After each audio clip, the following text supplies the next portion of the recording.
नमस्कार। आज नवरात्राचा 7वा दिवस आहे। ह्या दुर्गा मातेच्या देवीचे 7वे रूप म्हणजे देवी कालरात्री आहे।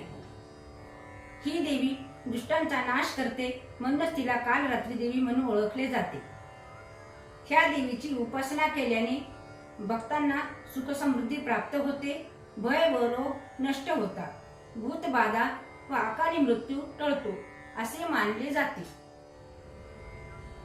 तिच्या श्वासातून अग्नी निघतो व तिच्या गळ्यात चमकणारी माळ आहे। या देवीला 4 भुजा आहेत।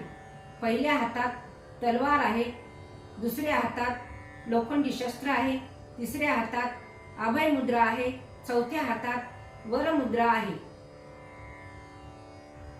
कालरात्री देवीच्या शरीराचा रंग काळा आहे।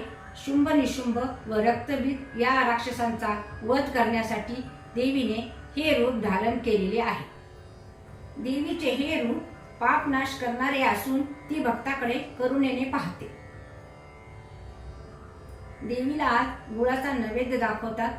देवीला आज झेंडूच्या फुलाची किंवा नारंगीच्या फुलाची माळ वाहतात। आजचा रंग गडद निळा आहे। आजचा मंत्र आहे, या देवी सर्वभूतेषु मा कालरात्री रूपेण संस्थिता, नमस्तस्यै नमस्तस्यै नमस्तस्यै नमो।